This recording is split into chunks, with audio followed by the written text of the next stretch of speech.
जय हिंद दोस्तों। तो आज की इस वीडियो में हम जानेंगे कि आखिर ऊतक क्या होता है। इसके पहले वाले वीडियो में मैंने कोशिका और कोशिका विभाजन के बारे में बता चुका हूं। तो आज हम इस ऊतक के बारे में बहुत ही विस्तार से पढ़ते हैं, जो हमारे बहुत सारे कॉम्पिटिटिव एग्जामिनेशन में यहाँ से सवाल पूछे जाते हैं। तो चलिए शुरुआत करते हैं। देखिए, ऊतक क्या होता है। इसे इंग्लिश में टिश्यू कहते हैं। ये सर्वप्रथम जो है ऊतक शब्द का प्रयोग जो है वो फ्रांस के वैज्ञानिक बिजार्ट ने किया था, जिनका विकास एक जिसका विकास एक लैटिन शब्द से टीजर से हुआ है। ठीक है, जिसका अर्थ होता है बुनना। जिसका अर्थ क्या होता है जी? बुनना, माने बनाना कह सकते हैं। ऊतक शब्द का जो सबसे पहला जो मतलब ऊतक शब्द लाया था, दिया था, वो एन ग्रो ने दिया था। एन ग्री ने दिया था। ऊतक का अध्ययन करने वाले जो विज्ञान होते हैं, जैसे हम ऊतक का अगर बारे में अध्ययन करेंगे विज्ञान में, तो उसे हम हिस्टोलॉजी कहते हैं। क्या बोलते हैं? उसे हिस्टोलॉजी कहते हैं। ठीक है, हिस्टोलॉजी शब्द जो है वो संबंधित अध्ययन से शुरुआत जो सर्वप्रथम किया था वो इटली के वैज्ञानिक ने किया था। यानी हिस्टोलॉजी से संबंधित अध्ययन करने की जो शुरुआत सर्वप्रथम किया था वो व्यक्ति था, इटली के वैज्ञानिक थे। कहाँ के वैज्ञानिक थे?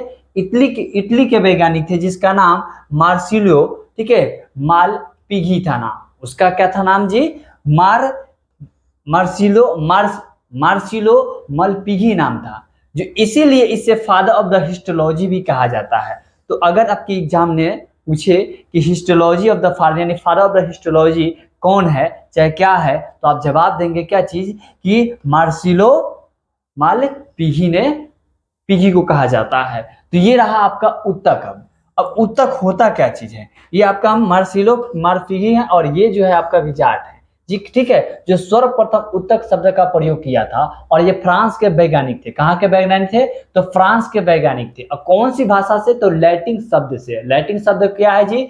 टीजर से, जिसका अर्थ क्या होता है जी? बुनना होता है। जिसका अर्थ क्या होता है जी? बुनना होता है। ठीक, अब आते हैं ऊतक। टिश्यू क्या है? देखिए, टिश्यू क्या होते हैं?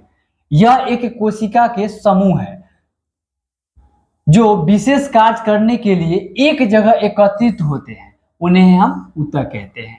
जैसे वो कोशिका जो है ना, एक समूह है जो किसी विशेष कार्य करने के लिए एक समूह में उपस्थित होते हैं। इसी को हम ऊतक कहते हैं। ऊतक जो होते हैं विभिन्न प्रकार की कोशिकाओं को मिलकर बना होता है। जैसे अगर हम बात करें, हमारे जो शरीर बना हुआ है वो छोटे छोटे कोशिकाओं से मिलकर बना है।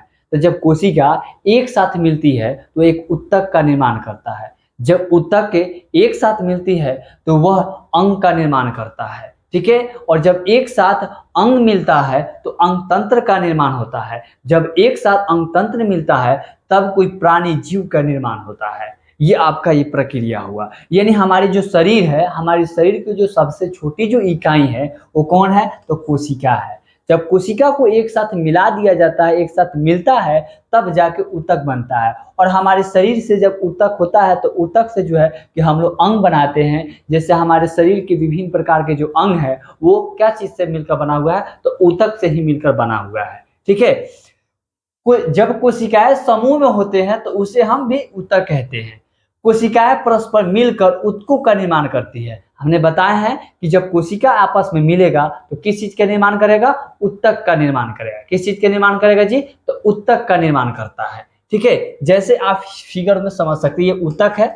और यहाँ पे फिगर को समझिएगा। जैसे मैंने क्या बताया है कि जब सेल मिलता है तो सेल से क्या बनता है जी? टिश्यू बनता है। टिश्यू से क्या बनता है? ऑर्गेनिज्म बनता है, यानी अंग बनता है। और अंग से क्या बनता है? तो अंग तंत्र बनता है। और अंग तंत्र से क्या बनता है?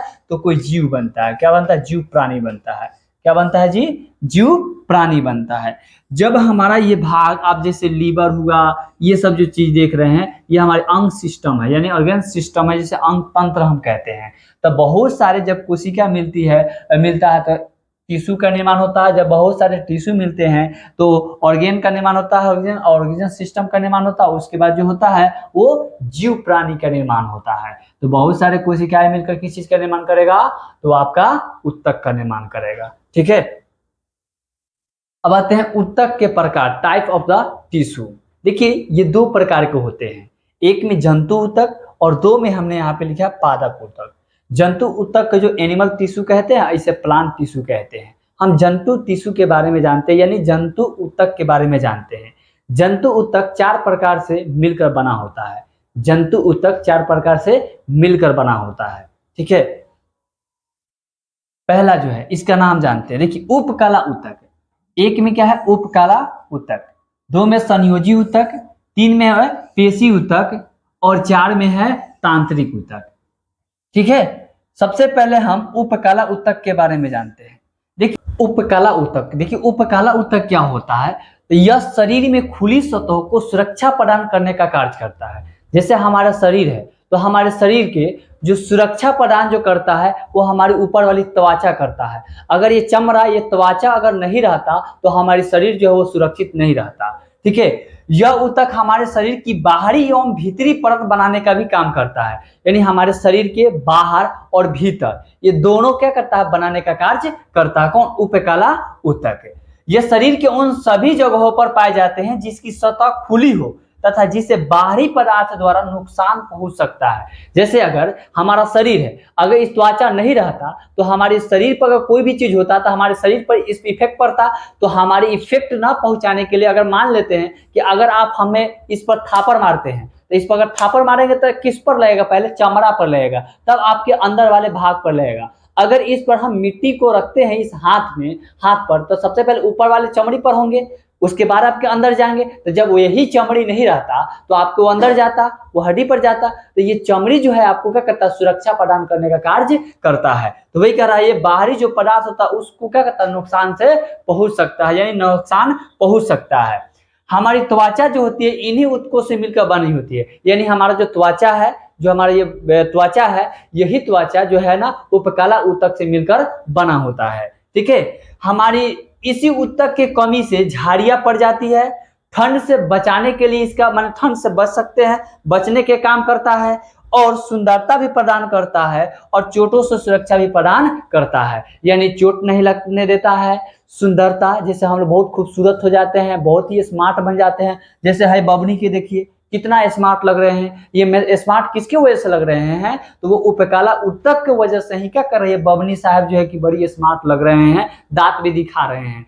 तो ये जो है ना, ये क्या चीज से बन रहा है जी? तो ये आपका जो है ये उपकला ऊतक से जो है ना कि हमारी सुंदरता बढ़ती है, हमें जो चोट नहीं लगने देता है, उसके बाद हमें ठंड नहीं लगने देता है और हमारे शरीर पर झाड़ियां भी पड़ जाता है। ये उपकला ऊतक का ही कारण होता है, ठीक है।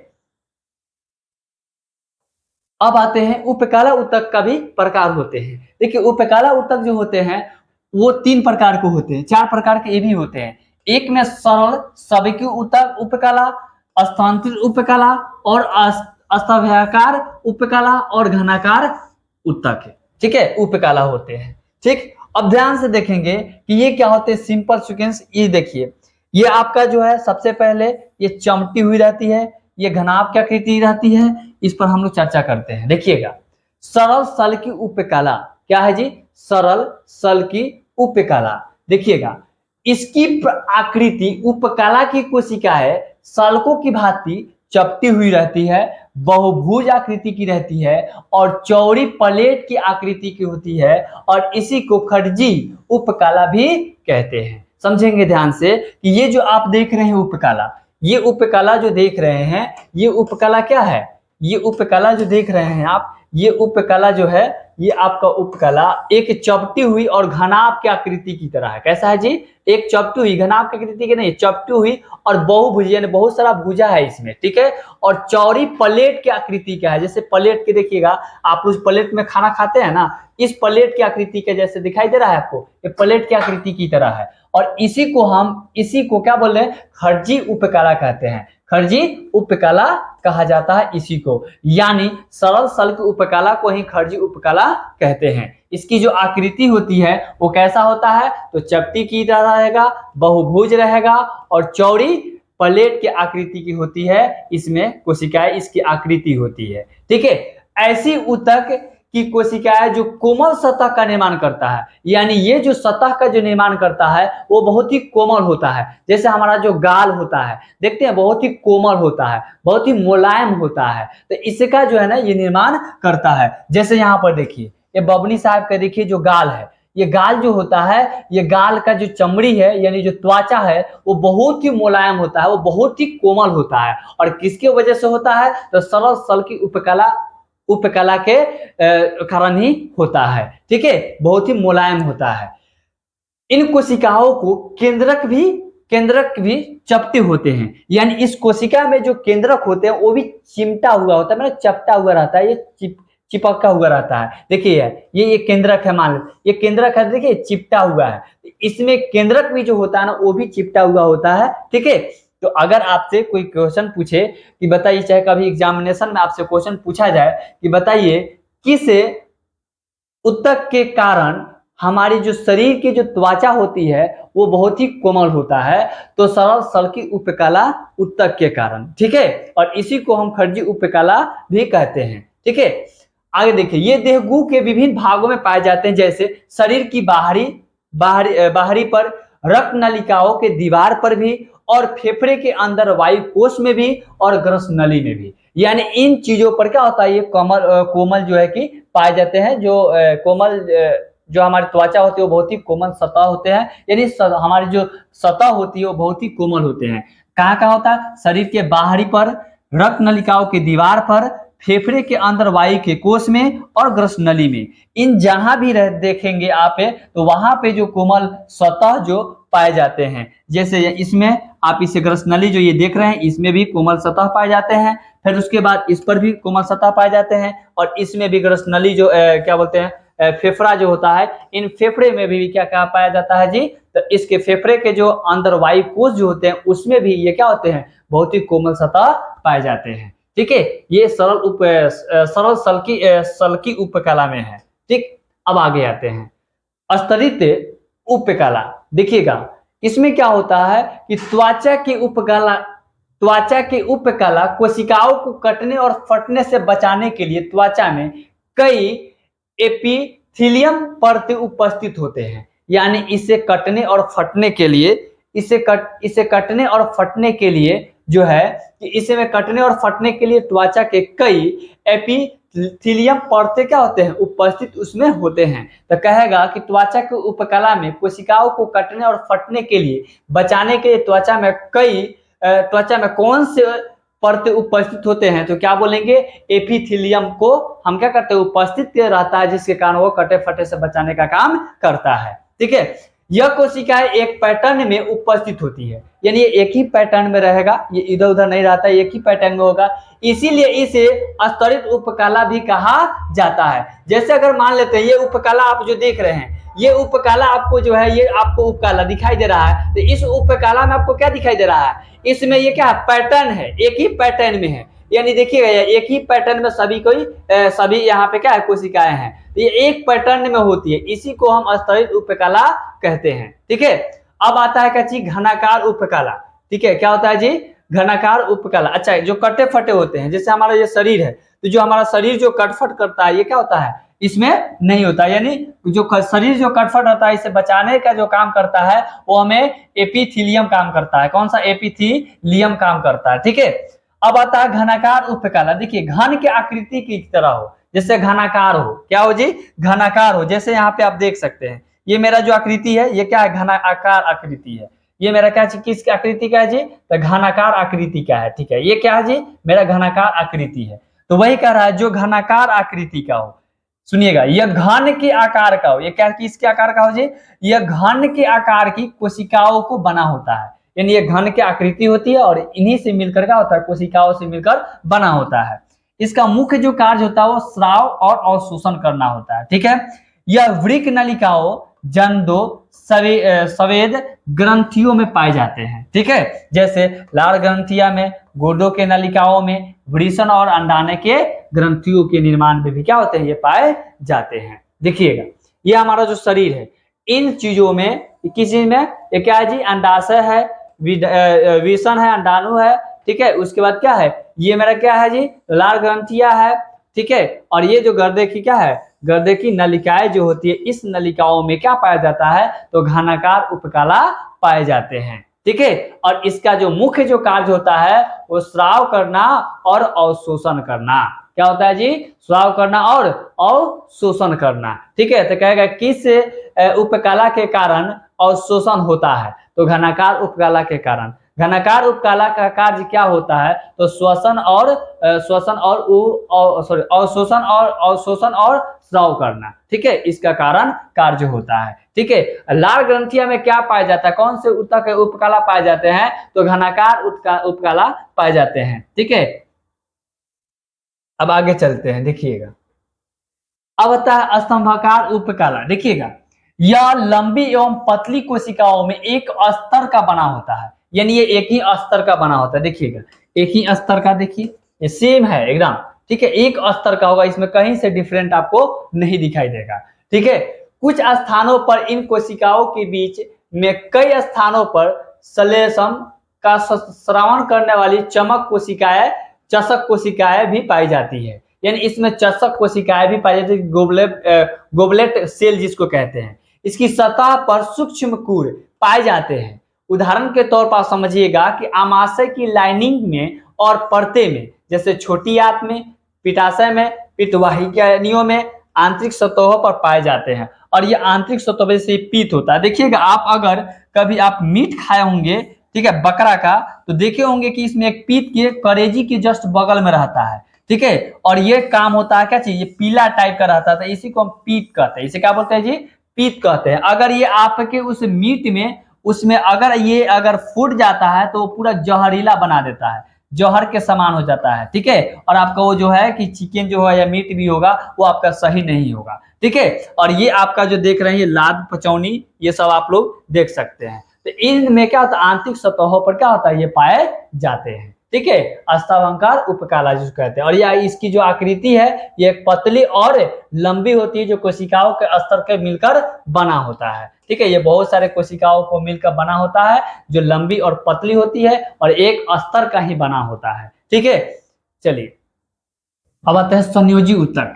देखिए, संयोजी ऊतक क्या होते हैं, ऐसे ऊतक जो शरीर के विभिन्न अंगों को एक दूसरे के साथ जोड़ता है, ठीक है, उसे हम संयोजी ऊतक कहते हैं। यानी हमारे शरीर को क्या कर रहा है, विभिन्न अंगों को एक दूसरे के साथ जोड़ने का काम करता है, उसी को संयोजी ऊतक कहते हैं। कनेक्टिव टिश्यू, यानी कनेक्टिव यानी जोड़ने का काम करता है। जैसे हम किसी चीज को जोड़ते हैं, जैसे आपका दिल टूट जाता है, फेविकॉल लेकर जोड़ लेते हैं। आपका दिल टूट जाता है तो जोड़ लेते हैं, जुड़ जाता है नहीं। यहाँ पे क्या कर रहा है कि ऐसे ऊतक जो शरीर के विभिन्न अंगों को एक दूसरे के साथ जोड़ने का काम करता है, उसी को हम संयोजी ऊतक कहते हैं। उसे क्या बोलेंगे जी, संयोजी ऊतक कहेंगे। यह तरल होती है और यह अंगों के सहारा प्रदान करती है, और जो हमारा अंग होता है, इस अंगों को क्या कहता है, सहारा प्रदान करने का कार्य करता है, ठीक है। तो किसी चीज को जब किसी ऊतक को जोड़ने का जो काम करेगा, उसी को हम संयोजी ऊतक कहते हैं। यानी हम जब कोशिकाओं को विभिन्न अंगों को जब जोड़ने का काम करता है, उसी को हम क्या बोलेंगे जी, तो संयोजी ऊतक कहते हैं। जैसे अगर मान लेते हैं कि ये हाथ है, तो हाथ ये जो है कोई व्यक्ति है, और यहाँ पे कोई व्यक्ति है और इसका हाथ हो गया और इसमें उंगली हो गया, तो देखिए एक दूसरे से ये अंगों को क्या कर रहा है, जोड़ने का काम कर रहा है। ये क्या चीज कर रहा है जी, अंगों का जोड़ने का काम करता है। जो ये अंग का जो जोड़ने का काम करता है, उसी को हम क्या बोलते हैं, संयोजी ऊतक कहते हैं। इसे क्या बोलते हैं जी, संयोजी ऊतक कहते हैं। जैसे यहाँ पे देखिए सेल जो नरकुलस है, फिर उसके बाद जो है कि मेरा हाथ का है, ये हाथ देखिए, ये पैर देखिए, ये छाती देखिए, ये आंख देखिए, मुंह देखिए, सर देखिए, ये क्या अलग अलग भागों में क्या होता है, ये एक साथ जोड़ने का काम करता है और ये अंगों को सहारा प्रदान करने का कार्य करता है, उसी को हम संयोजी ऊतक कहते हैं, ठीक है। अब आता है संयोजी ऊतक। संयोजी ऊतक भी 5 प्रकार के होते हैं, अस्थि, उपाशिष्ट और लिगामेंट, टेंडर और रक्त, ठीक है। ये भी 5 प्रकार के होते हैं। अब समझेंगे कि बोन क्या होता है। देखिए, बोन को हम अस्थि कहते हैं हिंदी में, ठीक है। अस्थि में हड्डियां। अस्थि एक प्रकार का क्या है, कनेक्टिव टिश्यू यानी संयोजी ऊतक होता है, ठीक है। और यह कंकाल तंत्र का निर्माण करके शरीरों को टार्च का निर्माण करता है, ठीक है। शरीरों को प्रोटेक्शन और द मूवमेंट प्रदान करती है। आरबीसी और डब्ल्यूसी के फॉर्मेशन करने का कार्य भी करता है। बोन अपने अंदर मिनरल्स को स्टोर करके रखता है। शरीर के कोमल अंगों को सुरक्षा प्रदान करता है। इसमें इसमें कोशिकाओं, कैल्शियम और फास्फोरस होते हैं, ठीक है। और इसमें उपस्थित सेल को हम ऑस्टियोसाइट भी कहते हैं। अब समझेंगे ध्यान से। देखिए, ये कंकाल तंत्र में क्या होते हैं, एक निर्माण करने में शरीर को टच का निर्माण करता है। यानी जो हमारा शरीर होता है और इस शरीर में जो है ना कंकाल तंत्र होते हैं, इस कंकाल तंत्र में इसका क्या होता है, जो है कि ये निर्माण करने का कार्य करता है बोन, ठीक है। हमारे शरीर के जो प्रोटेक्शन होते हैं और हम जो क्या होता है मोमेंटम जो करते हैं, यानी जो घुमाते उमाते हैं ये हाथ, ये इसी के वजह से हम लोग क्या करते हैं। डब्ल्यूसी और आरबीसी और डब्ल्यूबीसी को फॉर्मेशन करने का कार्य करते हैं, यानी वो फॉर्मेशन करने का कार्य करता है। इस पर हम एक चर्चा करेंगे इसके वीडियो बनाकर, ठीक है। डब्ल्यूबीसी और आरबीसी क्या होता है। बोन अपने अंदर मिनरल्स को स्टोर करके रखता है, यानी एक जगह रखने का कार्य करता है, स्टोर करके, जैसे हम लोग स्टोर करते हैं। यह शरीर के कोमल अंगों को सुरक्षा प्रदान, जो हमारा शरीर है उस शरीरों को क्या होता है, जो कोमल होते हैं उस कोमल अंगों का सुरक्षा प्रदान करने का कार्य करते हैं, ठीक है। इसमें बोन में कोशिकाओं को कैल्शियम और फास्फोरस पाए जाते हैं। जैसे हमारे ये बोन है, इस बोन में जो है ना, इसमें क्या क्या रहता है, तो कैल्शियम और फास्फोरस पाए जाते हैं, ठीक है ना। ये ज्यादातर मात्राएं में पाए जाते हैं। तो बोन में क्या चीज पाए जाते हैं, तो कैल्शियम और क्या चीज पाए जाते हैं जी, तो फास्फोरस पाए जाते हैं। इसमें उपस्थित सेल को हम क्या कहते हैं, ऑस्टियोसाइट भी कहते हैं। ऑस्टियोसाइट कहते हैं इसे, ठीक है, जो उपस्थित सेल में होते हैं, सेल को। अब आते हैं उपाशिष्ट। देखिएगा, इसे कार्टिलेज भी बोलते हैं। देखिए, इसमें विशेष प्रकार के संयोजी ऊतक है। यह जोड़ों को क्या कहता है, नरम करने, ठीक है, और हड्डियों को सरकने और घूमने के लिए एक चिकनी सतह प्रदान करता है। कैसा प्रदान करता है जी, चिकनी सतहों को क्या कहता है जी, प्रदान करता है। और उन क्षेत्रों में सहायता प्रदान करने का काम करता है जहां लचीलापन को बनाए रखने की आवश्यकता होती है। समझेंगे ध्यान से। इसमें विशेष प्रकार के संयोजी ऊतक है। इसमें क्या होता है जी, विशेष प्रकार के संयोजी ऊतक होता है। संयोजी ऊतक जो कनेक्टिव, जो एक दूसरे को जोड़ने का काम करता है। यह जोड़ों को नरम करने, यानी जो हमारा जो जोड़ होता है, अगर हम किसी चीज को जोड़ेंगे तो वहां पे जो जोड़ने के क्रम में जो नरम होता है, जैसे अगर हम यहाँ पे जोड़ रहे हैं तो ये क्या होता है, बहुत ही नरम होता है। ये क्या होता है जी, बहुत ही नरम होता है, ठीक है। हड्डियों को सरकने और घूरने के लिए चिकनी सतह प्रदान करता है। जैसे हड्डी है हमारी, और यह हड्डी देख रहे हैं, और यह हड्डी को क्या कहता है, सरकने और घूमने के लिए, जैसे हम लोग मूवमेंट करते हैं, घुमाते हैं, तो इस घुमाने के क्रम में क्या होता है, चिकनी सतह प्रदान करता है। जब तक यहाँ चिकन नहीं होगा तब तक आप इसको सतहों को क्या होता है, अच्छे से नहीं घुमा सकते हैं, ठीक है। जैसे अगर आपका किवाड़ी जो होता है, अगर वो फ्री नहीं होगा तो खट खट बजेगा आपका, लेकिन वही फ्री जो होगा तो आपको क्या होगा, एक दाई से मारेंगे चल जाएगा, फिर लाइएगा, ऑफ कीजिएगा, ओपन कीजिएगा तो ओपन, क्लोज कीजिएगा तो क्लोज हो जाएगा, ठीक है। इन क्षेत्रों की सहायता के लिए काम करता है, और इन्हीं क्षेत्रों के जो सहायता होता है उसी के लिए जो है ना वो काम करता है। जहां लचीलापन को बनाए रखने की आवश्यकता होती है, यानी बहुत ही लचीलापन होता है, ठीक है। जिस रूप में ढलना चाहे वो उस रूप में ढल जाता है, ठीक है। क्यों, क्योंकि वो मूवमेंट कर सके, ठीक है। जैसे यहाँ पे आप देख सकते हैं, यही आपका क्या जो उपास्थिति है, ठीक है। यहाँ पे जो है कार्टेज है, देखिए इसी चीज को दिखाता है जो हड्डियों के बीच में दिखाई दे रहा है आपको, ठीक है। ये जोड़ने का काम करता है। यह लचीला ऊतक होते हैं, यानी लचीला यानी वो बहुत ही मुलायम होता है, जिस रूप में ढलने के चाहे उस रूप में वो ढल जाता है।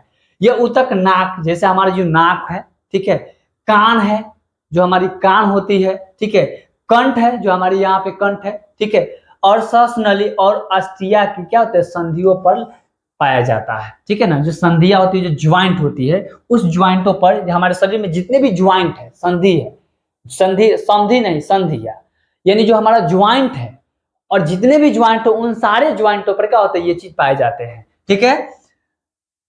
नाक पर भी, जैसे हमारा जो नाक है, देखिए यहाँ पे नाक है, इस नाक पर भी पाए जाते हैं, ठीक है। ये हड्डी हो गया मेरा, देखिए ये जो है हमारा क्या है जी, ये आपका उपाशिष्ट है, ठीक है। उसके बाद का कंठ पर, कान पर भी पाए जाते हैं, जो हमारा कान होता है, यहाँ पे देखेंगे ध्यान से, ये जो हमारा कान होता है, कान पर भी ये चीज को क्या होते हैं, पाए जाते हैं। ये जो कान देख रहे हैं, इस कान पर भी क्या होते हैं, पाए जाते हैं।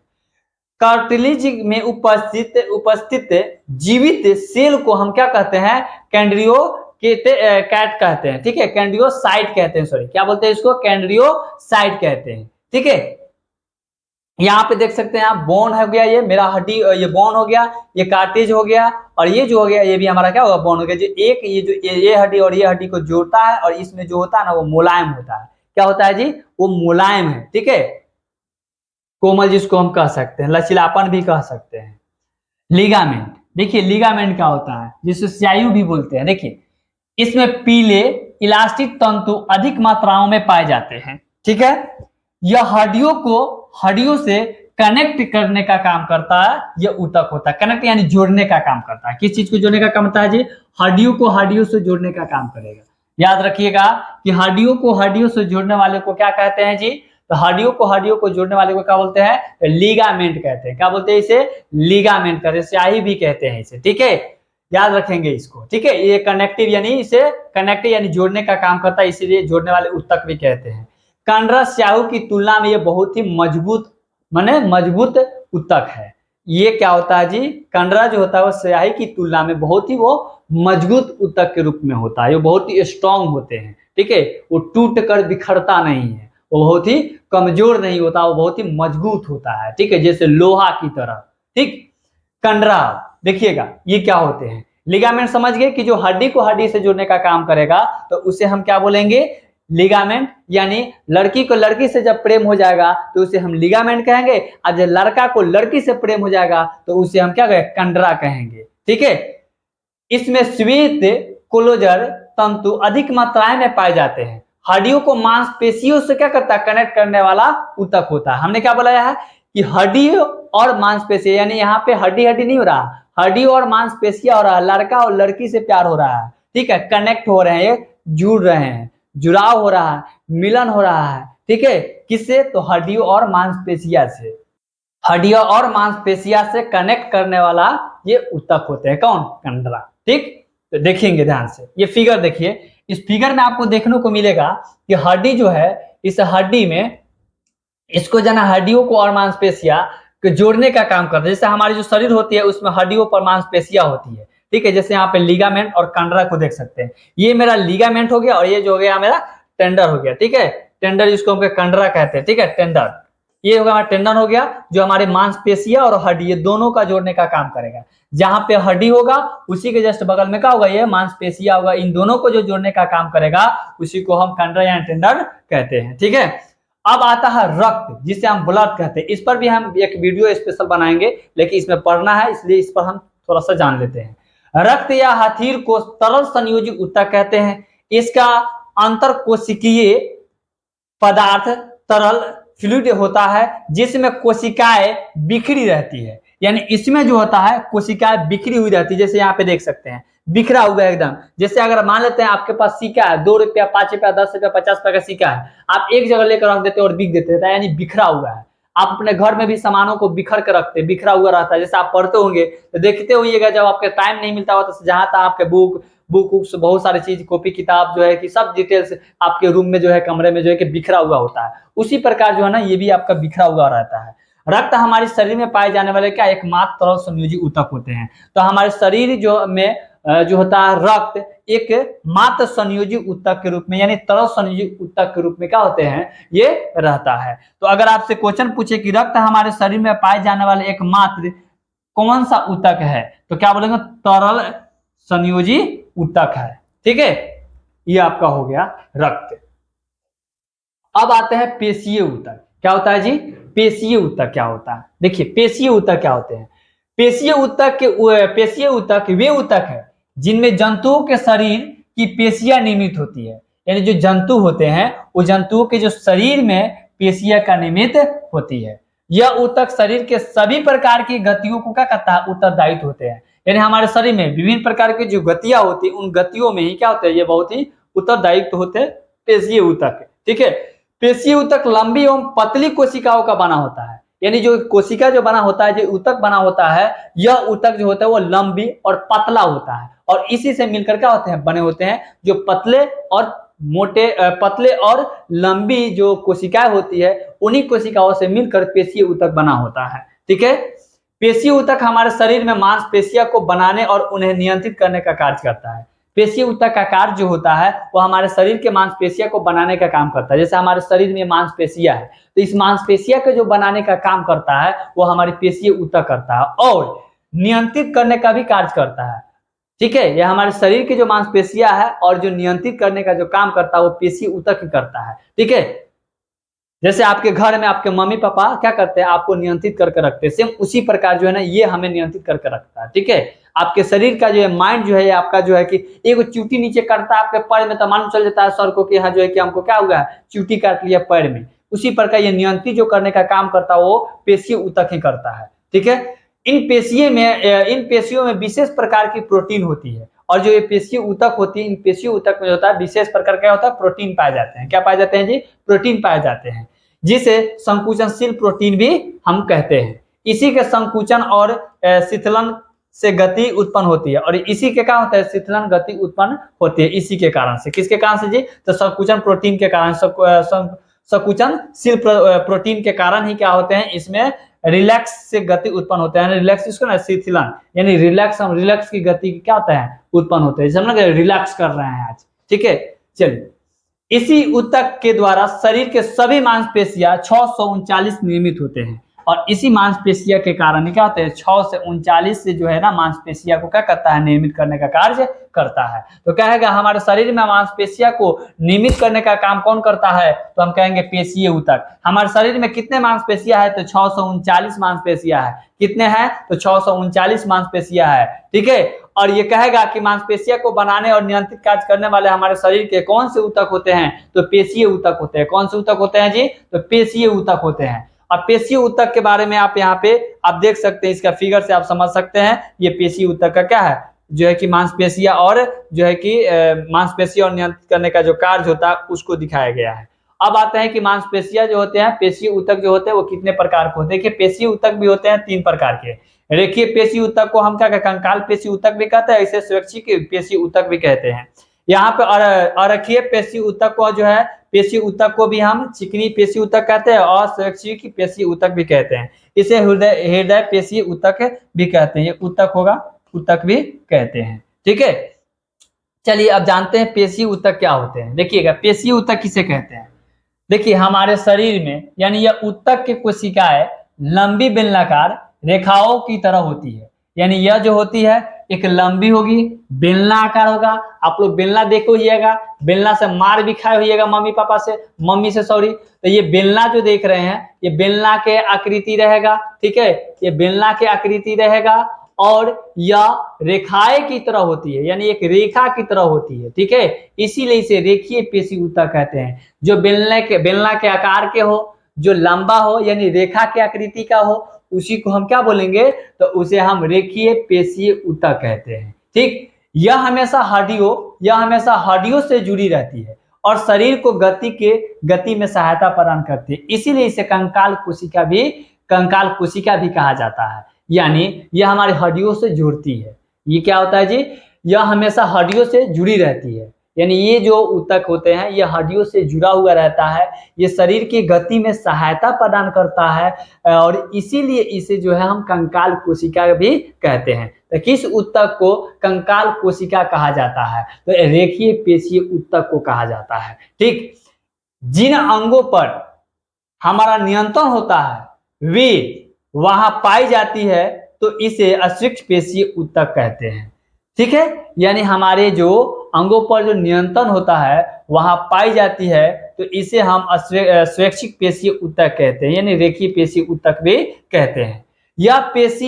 ये पेशी हाथ, पैर, गर्दन आदि भागों में भी पाए जाते हैं। जैसे हमारे हाथ में पाए जाते हैं, गर्दन जो होता है इस गर्दन में पाए जाते हैं। उसके बाद ये हमारे हाथ पैर में भी पाए जाते हैं। ये जो देख रहे हैं पैर में पाए जाते हैं, हाथ में पाए जाते हैं और हमारा जो गर्दन है, ये गर्दन जो रीढ़ की जो हड्डी होती है इसके पीछे इसी पर हमारा क्या होता है, ये पाए जाते हैं। इसकी जो आकृति होती है वो इस प्रकार की आकृति होती है, जो लंबे बेलनाकार आकृतियां होते हैं इसके। ठीक है, ये लंबे बेलनाकार यानी पतले करके ये लंबा होते हैं, जो बेलनाकार आकृति के होते हैं। ठीक है, ये आपका क्या हो जाएगा, रेखीय पेशीय ऊतक हो गया। ठीक, अब बात करते हैं अरेखीय पेशीय ऊतक क्या होते हैं। देखिए अरेखीय पेशीय ऊतक जो होता है ये पतली और लंबी होती है, ये कैसा होता है जी, पतला और लंबा होता है, ठीक है। परंतु इन रेखाओं या धारियां नहीं होती, यानी इसमें ना रेखाएं होती है और ना धारियां होती है, ठीक है।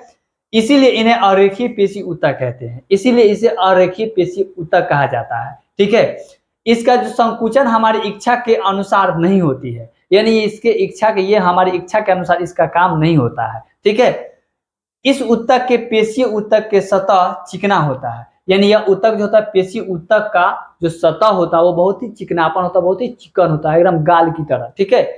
जैसे आहार नली हो गया, जैसे क्या हो जाएगा जी, आहार नली। यहाँ पे आप आहार नली को देख सकते हैं, ये हमारा क्या होगा जी, आहार नली हो गया, ठीक। शरीर के वे अंग जिन पर हमारा नियंत्रण नहीं होता है और वे स्वैच्छिक पेशी के बने होते हैं, जैसे आहार नली में भोजन का प्रवाह और शरीर के भीतर अंगों का कार्य करना। जैसे हम आहार नली में भोजन का प्रवाह करते हैं, भोजन को हम खाते हैं, और शरीर के भीतर अंग का जो क्या होता है, कार्य जो करता है। हमारे शरीर के अंदर भी समझिए तो पाठ पुर्जा है, मशीन है। जैसे आप मशीनों को देखते हैं चलते रहता है, उसी पर हमारे शरीर के भी अंदर मशीन है। इसका जो है ना कि ये अंगों के अंदर ये भीतरी जो अंग होते हैं उसका जो है ना ये कार्य करना है, ठीक है, कार्य करता है, ठीक है। और यहाँ पे ये देख सकते हैं ये अरेखीय पेशी ऊतक होते हैं, ठीक है। अब आता है हृदय पेशी ऊतक।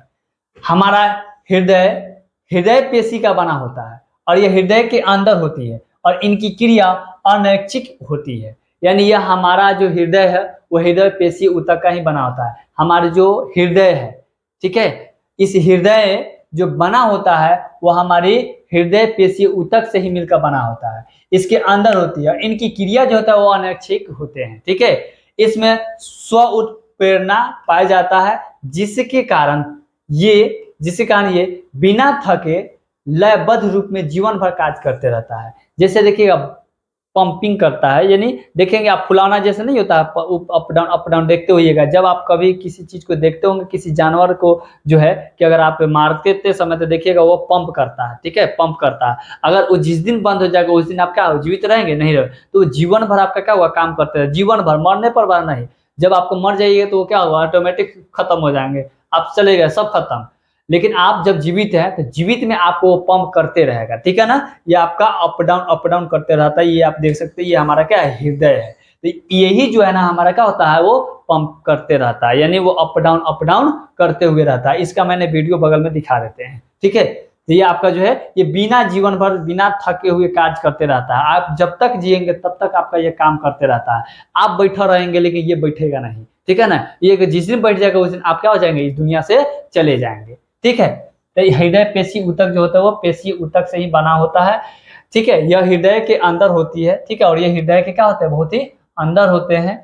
इनकी जो क्रिया होते हैं वो अनैच्छिक होते हैं, यानी इच्छा के अनुसार नहीं होता। आप इसके अपनी इच्छा के अनुसार काम नहीं कर सकते, ये ऑटोमेटिक होता है। और ये अपना काम वो लंबबद्ध रूप से अपना जीवित जब तक रहेंगे तब तक ये कार्य करते रहता है, सेल्फ एक्सप्रेशन है, ठीक है। आगे आते हैं तांत्रिक ऊतक। इस पर भी मैंने बहुत लंबा वीडियो बनाऊंगा, एक अलग स्पेशल वीडियो बना दूंगा, ठीक है। चलिए लेकिन कुछ जान लेते हैं।